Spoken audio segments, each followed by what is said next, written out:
Gas.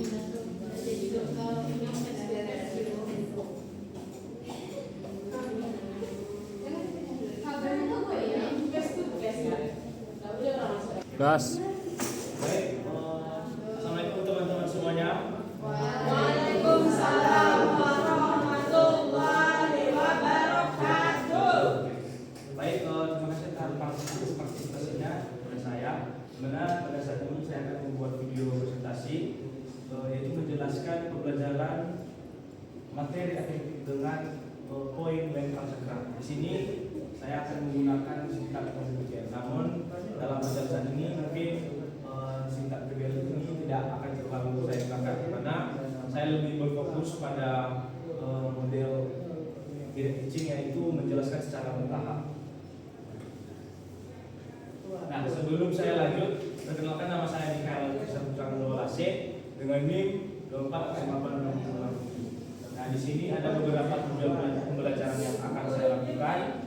Yang pertama, menjelaskan pengertian lempar cakram, kemudian memahami teknik, mempraktikkan dan mengidentifikasi kesalahan yang jelas, dan juga menunjukkan sikap disiplin dan sportif. Nah, di sini saya sudah merangkum ada beberapa teknik dasar lempar cakram yang mungkin poin-poin ini sangat penting untuk kita ketika melakukan atau melaksanakan permainan tersebut. Di mana yang pertama yaitu cara memegang cakram, kedua standing front row yaitu posisi kaki harus sejajar, kemudian ada standing side row yaitu bahu, dan forward synchrone yaitu bagaimana posisi kita nanti membelakangi arah lemparan. Kemudian yang kelima itu one turn row yaitu melakukan satu putaran penuh, dan wall sequence yaitu teknik lengkap cepat yaitu kombinasi antara 5 dasar-dasarnya kemudian dikombinasi pada tahap yang ke-6. Yang pertama yaitu teknik memegang cakram.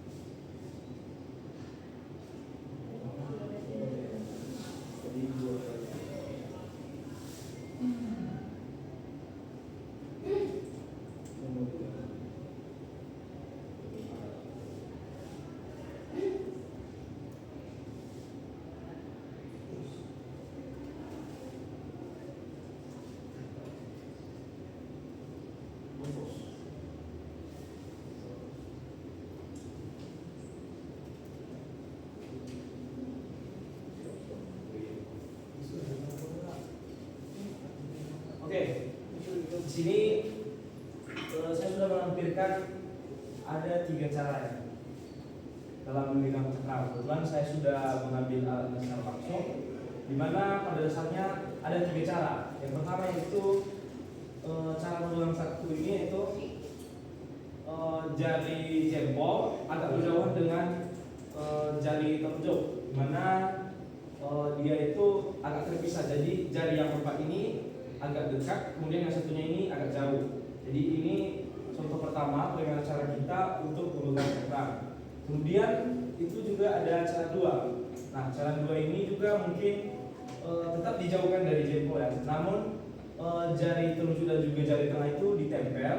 Kemudian yang satunya yang jari kedua, jari manis dan juga jari kelingking itu hampir berdekatan tapi tidak menempel seperti jari yang telunjuk dan juga jari tengah. Jadi itu cara kedua. Kemudian ada cara ketiga. Cara ketiga ini mungkin agak berbeda. Mana jari jempolnya itu mungkin agak jauhan, yang jari telunjuk juga jauh. Namun yang ketiga ini mungkin agak berdekatan. Nah, di sini ada 3 cara. Nah, yang paling penting dalam memegang cakram ini itu cengkraman kita, di mana kita tak boleh lemah atau lemas dalam memegang cakram karena lemparannya nanti tidak akan maksimal tanpa adanya koordinasi kekuatan tangan dari kita. Nah, kemudian di sini ada yang namanya pengenalan cakram. Di sini saya memaksimalkan dari modul ATT yang telah saya buat kemarin, di mana di buku Jantrau itu ada beberapa cara pengenalan cakram sebelum kita melempar. Di mana cara pertama yaitu dengan menggelindingkan cakramnya. Mungkin teman-teman semuanya sudah paham motoriknya bagaimana cara kita menggelindingkan. Saya akan contohkan seperti ini. Jadi untuk langkah awal itu kita melakukan gerakan yaitu memegang, kemudian sambil menggelingkan. Nah di situ nanti akan tercipta chemistry bagaimana kita seakan-akan melempar cakram. Kemudian itu mungkin ini tidak bisa kita praktekkan di dalam ruangan. Nah kita mengelilingkan cakram itu yaitu ke depan atau ke atas. Tapi mengelilingkannya sama caranya dengan di bawah, hanya saja ini arahnya lebih ke atas.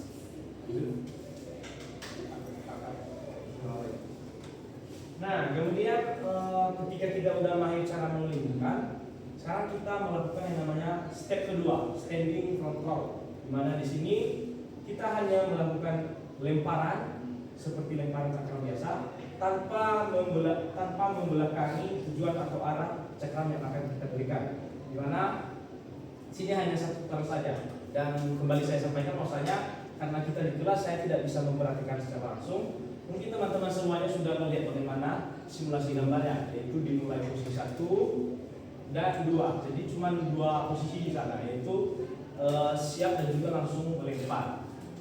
Lanjut. Nah, di sini ada step ketiga, yaitu standing side throw, di mana jika tadi kita hanya menghadap fokus ke depan, di sini kita agak berputar ke belakang sekitar 90 derajat saja. Berputar, kemudian melakukan lemparan. Nah, di sini juga sudah step ketiga. Jadi dari step awal tadi mengeliling, kemudian step kedua melempar tapi tetap menghadap ke depan. Namun di sini berbeda lagi stepnya, di mana kita agak miring ke belakang dengan posisi kaki satu di depan, kemudian melakukan lemparan. Kemudian melanjutkan. Nah, di sini ada yang namanya step keempat lagi, yaitu standing throw from power position. Nah, di sini sudah agak dikombinasikan ya. Tadi dari awal sudah kita pelajari cara memegang, cara melinding, dan sekarang lebih berfokus pada perputaran tubuh dan juga power ketika melepaskan cakram. Di mana tadi hanya sedikit sekitar 90 derajat. Mungkin sekarang sudah mendekati 120 derajat, yaitu kita memutar badan kita untuk melakukan lemparan. Namun yang terpenting kaki kita tidak boleh dibuka, tapi kaki satu di depan sesuai dengan tangan yang akan melempar cakram. Nah, kemudian yaitu step kelima, one to the top, yaitu di mana kita mengkoordinasikan atau mengkoordinasi seluruh step mulai dari step 1 sampai step 4. Kemudian disempurnakan di step kelima, di mana kita akan melakukan putaran 360 derajat dari belakang kemudian ke depan, melakukan lemparan, misalkan lemparan asli atau lemparan sempurna. Nah, jadi untuk melakukan lemparan sempurna ini kita tidak boleh melompati atau melewati tahap-tahap yang sudah saya jelaskan tadi. Oke, di sini ada step ke-6 lagi, namanya roll space. Jadi tadi mungkin sekitar 1 kali putaran, tapi putaran penuh ya. Namun di sini sudah dijelaskan lagi bahwasanya di sini dilakukan 2 putaran selayaknya seorang atlet. Biasanya seorang atlet itu melakukan lemparan cakram dan melakukan 2 kali putaran. Saya contohkan yaitu putaran 1 dan juga putaran 2 langsung melempar.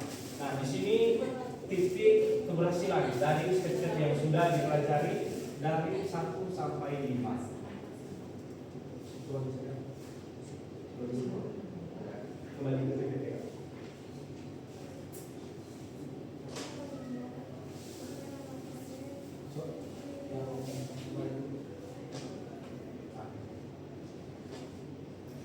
Oke, nah sesuai dengan yang saya jelaskan tadi, di sana tahap pertama saya sudah menjelaskan kemudian teknik dasar, memperhatikan dan mengidentifikasi. Nah, di sini ada beberapa kesalahan tadi sudah saya jelaskan, di mana lemparan itu dan cara memegang itu harus kuat agar lemparan bisa dilakukan secara maksimal. Nah, kalau yang 5 ini mungkin hal umum, yaitu sikap disiplin dan sportif, di mana siswa diharapkan mampu mengikuti segala perintah atau segala instruksi dari seorang guru.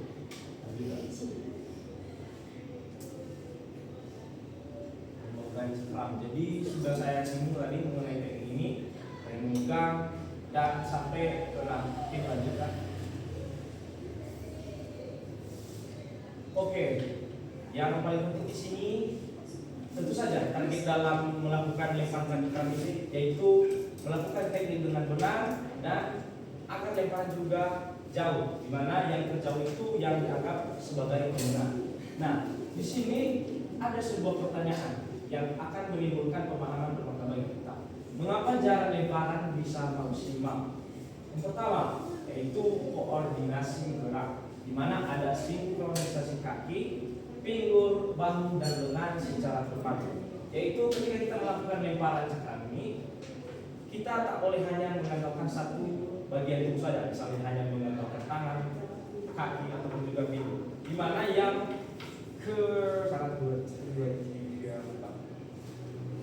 keempat ini harus dipadukan sehingga menghasilkan lemparan yang mungkin maksimal nanti.